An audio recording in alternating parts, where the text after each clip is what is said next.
Rambo fires the M60 one-handed, belt looped around his bare forearm. In real life, that pose jams the gun in 10 seconds. The real M60 takes a three-man team to operate. Soldiers called it the pig, too heavy to carry, too hungry to feed. In Rambo's hands, it never jams, never overheats, never runs dry, and levels half a town doing it. 7 myths about the deadliest machine gun in 80s cinema, ranked from smallest illusion to biggest lie. This video examines firearms strictly as historical movie props and within a film analysis context. It is not about real-world use, tactics, or instruction. Number 7. Watch Stallone hoist the M60 like it weighs nothing and haul it solo across jungle, town, POW camp, and CIA command base. That solo gunner image is a lie.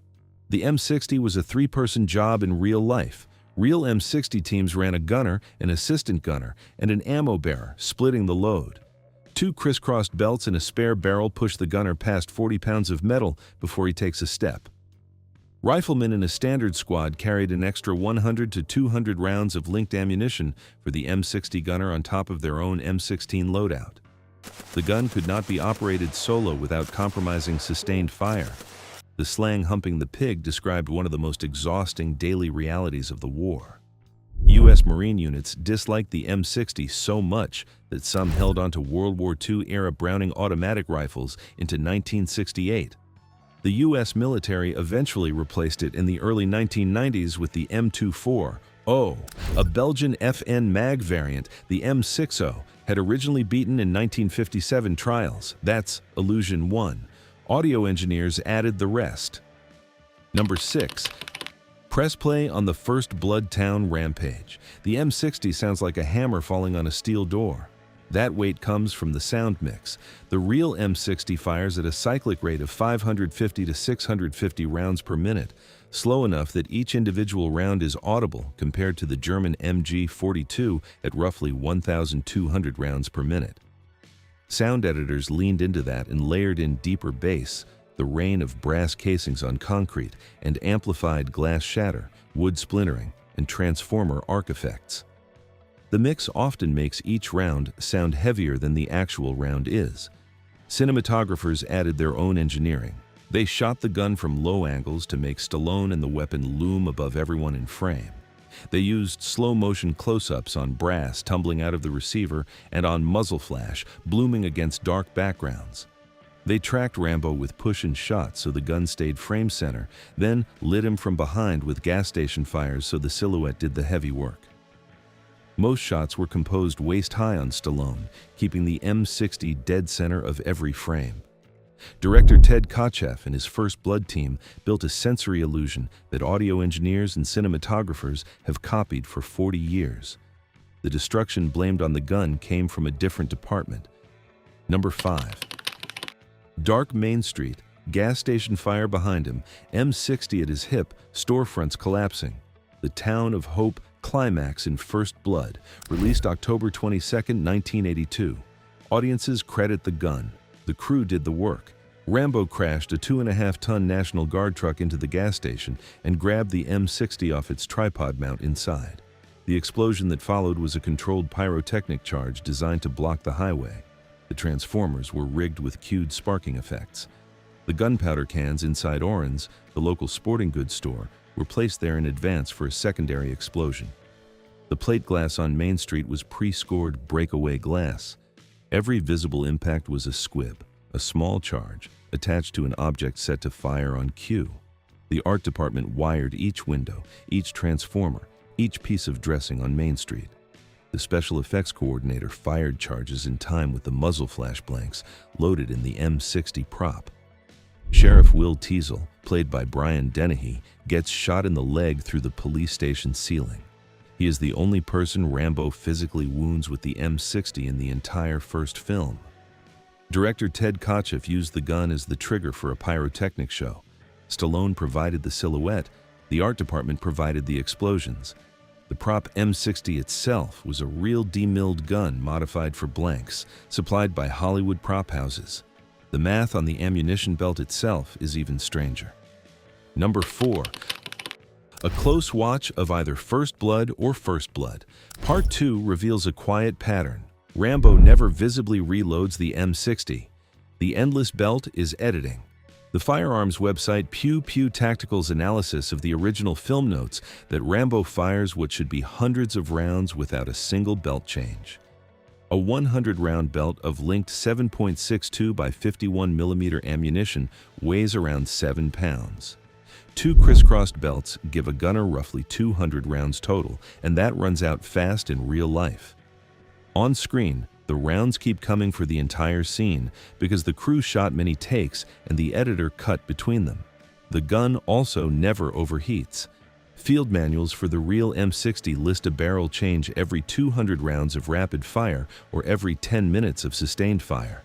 Vietnam veteran accounts describe the barrel glowing red within around 30 seconds of continuous fire. The original M60 required an asbestos glove for barrel swaps because the gas cylinder and bipod were attached directly to the barrel. Gunners frequently lost the glove in combat, which is exactly the kind of detail no Rambo film acknowledges. Photo analysts on the Internet Movie Firearms Database, IMFDB, caught another giveaway. In some shots, the brass links of the belt face outward.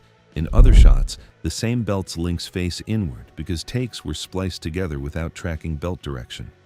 The prop itself hides another lie. Number 3. The POW camp rescue in Rambo First Blood. Part 2, released May 22, 1985. You assumed Rambo's M60 was the same gun American soldiers carried in Vietnam. It is a different model. The prop is the M60E3. The E3 is a lightened variant introduced in the mid-1980s with the bipod on the receiver, a shorter barrel, and a vertical foregrip designed for stand-up firing. The Vietnam War ended for U.S. ground forces in 1973. The M60E3 entered U.S. service around 1986. The math does not allow Rambo to have used this exact gun in the war the character fought. According to IMFDB, the appearance of the E3 in this film likely beats the U.S. military's own adoption of the variant by close to a year. It also predates the M60E3 in Schwarzenegger's Commando, released October 4, 1985, by roughly 4 months.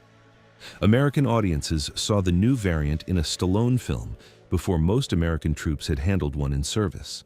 The redesign was driven by complaints from real M60 gunners about weight and barrel handling, problems Stallone's character never encounters on screen. Stallone carries the E3 through the Vietnamese POW camp sequence and the CIA command base and never uses the foregrip the gun was specifically engineered for. The serial number 1259233 is visible on the prop in certain frames. The most parodied pose in 80s action cinema is the next problem. Number 2. The most parodied action pose of the 1980s, Rambo firing the M60E3 one-handed, ammunition belt looped around his bare left forearm. The image on every Part 2 poster, lunchbox, and VHS sleeve. In real life, the pose would jam in the first few seconds of fire. The M60E3 weighs around 19 pounds before the belt. A 100-round belt at 7 pounds, fed off the forearm, twists and binds within the first 10 to 20 rounds.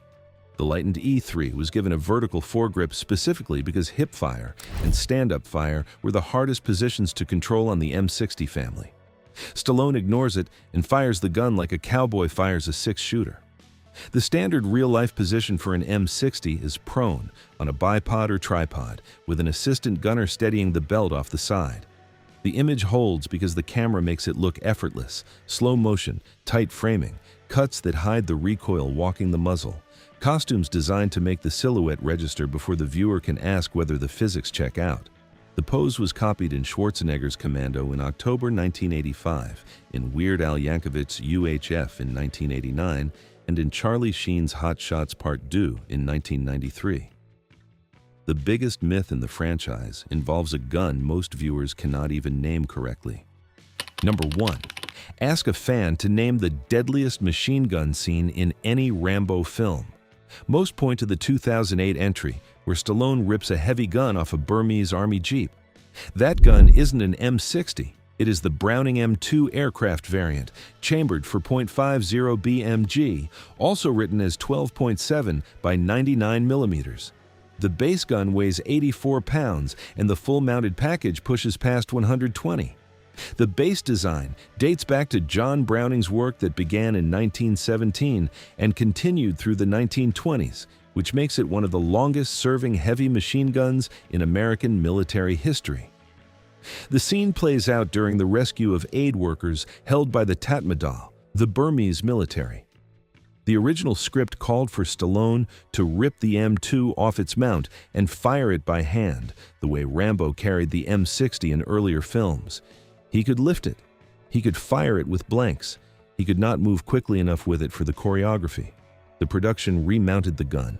When the crew first bolted the M2 to the Jeep floor, the recoil tore the floor out of the vehicle, and the team had to bolt the mount through to the chassis. Author David Morrell, who created John Rambo in his 1972 novel First Blood, has cited World War II Medal of Honor recipient Audie Murphy as the inspiration for the character.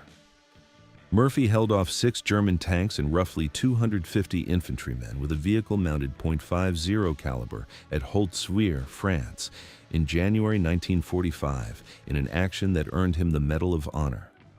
Worth noting, Rambo 3, released May 25, 1988, also contains no major M60 sequence.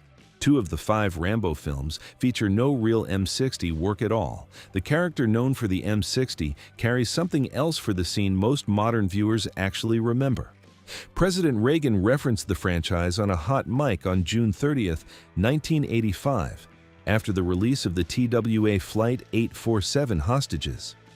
The Oxford English Dictionary's earliest cited use of Rambo as a common noun traces to that same year in the New York Times. The image of John Rambo at the M60 anchored an entire decade of action cinema, built almost entirely from special effects, prop work, and sound design.